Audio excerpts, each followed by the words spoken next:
A peer support worker draws from their experiential knowledge, the happenings, emotions, and insights of their personal lived experience as they listen to, interact with, and support peers. Research tells us that this authenticity helps to create a shift in attitude and results in greater feelings of empathy and connectedness with the peer support worker than what normally occurs in a patient-therapist relationship. For me, the most rewarding things have been, I remember when I was teaching the peer training program, and I thought I was so lucky. I felt like I had like a dream job for a short period of time because I felt like I was doing something that matched my abilities, but that was also beyond my education, my formal education. So I felt very lucky to be able to do that. And so I was kind of like living the dream, like almost like this novelty fantasy of like a sophisticated, like mature job. But the thing is it wasn't a fantasy, it was a real job and I was really doing it. But part of my thing, I guess, is I just feel like I haven't had the formal training for some of these things, but life has trained me in its own way, and so here I am and I can show up and do the work. So I just felt like that was like a dream come true part of it.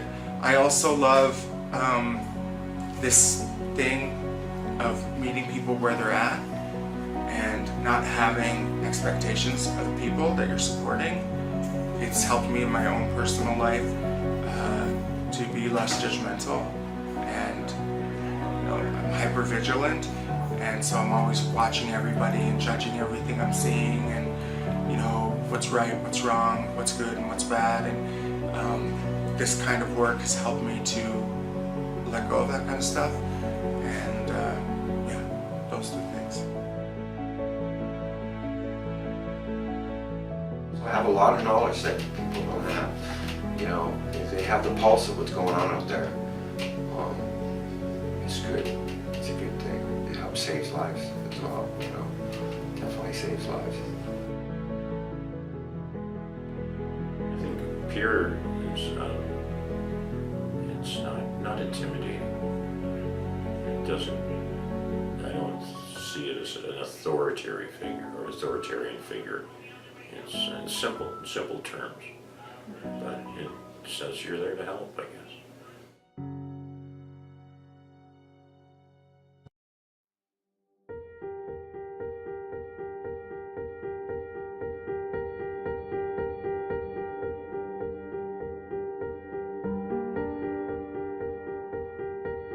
Being directly with people who were using and seeing their struggles and challenges, and where they did make success and where they wanted to make a difference in their lives, and what situations, what rock bottoms they had to hit to constitute the motivation to making that difference. Seeing people almost die or overdose and things like that. So really seeing the breaking point of people, I guess, is where I've gotten my education. So first-hand experience, yeah.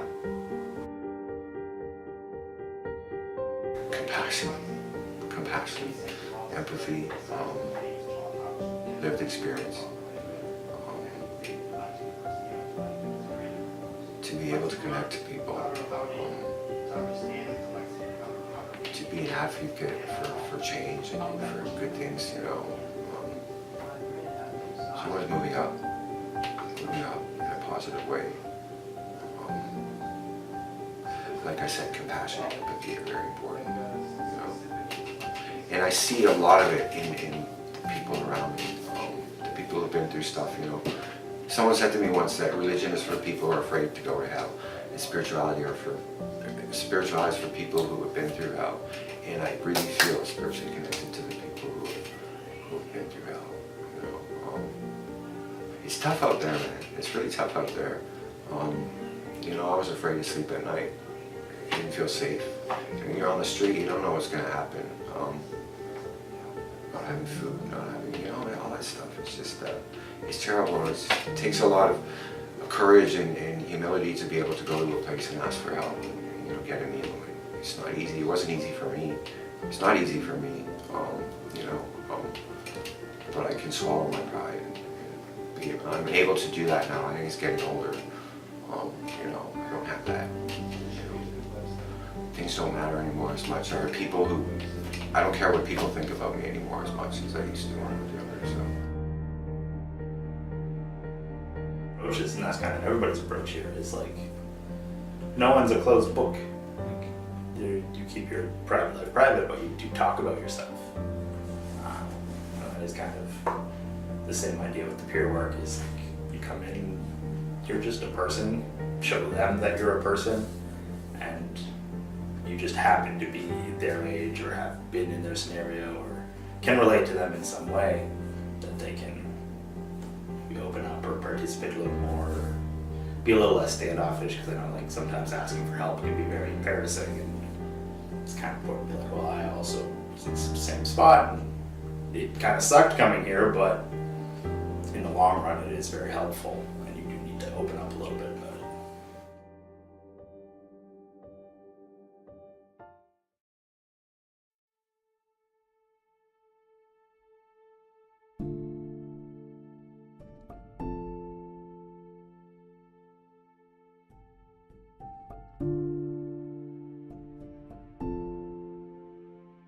I've had some experience with people like that, like psychiatrists and stuff, where it felt very robotic and yeah, just straight from the book and pills to shut you up or something, and then that feels more threatening ultimately. You feel more alienated, I guess, like your problems are distinct and a certain disease that other people have to subject you to under a microscope kind of thing. So if you can actually like look someone in the eye and empathize with them, it's human, and we're human, so it's a human world and it's authentic, yeah.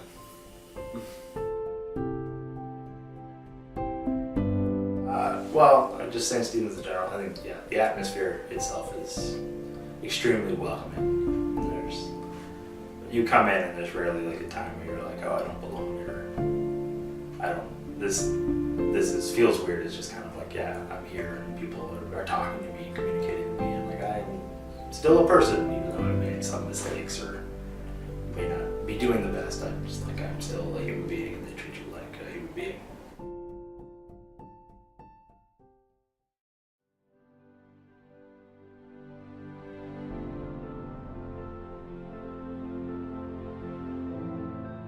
So I'm helping new guys come in and introducing them to the programs, and kind of making them comfortable with the situation, because it's a big change.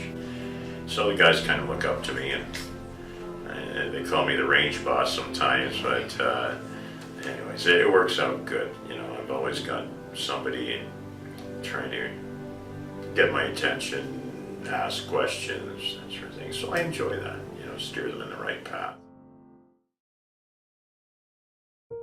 I think it lets them talk a little better, which then leads to more success. I think like when I talk to them, I always end up talking to them about like their future, and I think that it really lets them start thinking and talking about that more. And I think when then they go on to talk to the job coaches, the job developers, they've already started that, thinking about that, forming that sentence kind of in a casual manner, because I'm not writing any of it down or like using the data for anything else. I'm just talking to them as like, well, what are your interests? And it kind of lets them open up, because again, I'm not that intimidating as an authority figure, even though I technically am. And so.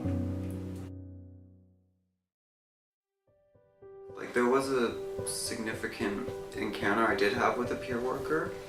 So the personal experience at the time did make me feel more at home, and that there is opportunities from where I was coming from at the time to explore an actual purpose residing with the difficulty I was having. So using that difficulty as a sort of superpower to get somewhere instead of ignoring it, or like putting a blanket over the fire kind of thing. So, And as well, when I was recovering from my situation, that did offer purpose, something to focus on while I was in that vulnerable, hideous state of recovery, to keep my mind on something, to actually be able to engage in something when I came out of that messy position.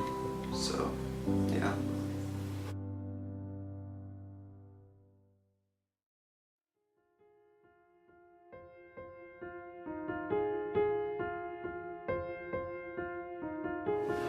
I have a whole team of people around me who help me.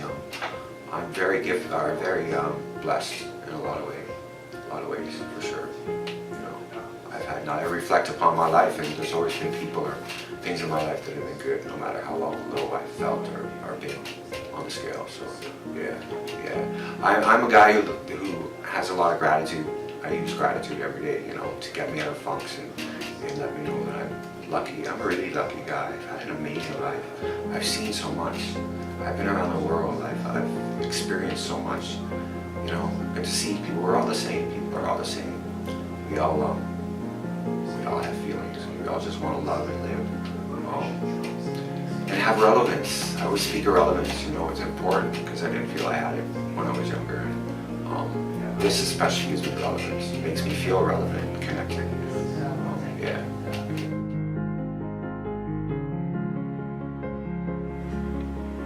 It's like, okay, before peer work, I'm like this. And then after peer work, I'm like this. Like a coming together. I just feel like an alignment with like my self, my hopes, my dreams, my abilities, my efforts. For me, my experience with peer work has been this, that all of a sudden I felt like, where maybe before I felt like I was behind all of my peers, like people my age, where they were in life, what they were doing, and now I can be, you know, around a table of my peers, you know, give or take 10 years, and people are all talking about what they do and how they spend their time and what they do for work, and I can just participate in that conversation. And it's not like just like a superficial like ego type of thing, although of course it satisfies those kinds of like instincts too, but it's I just feel like a belonging and like a centering in my own life because of it.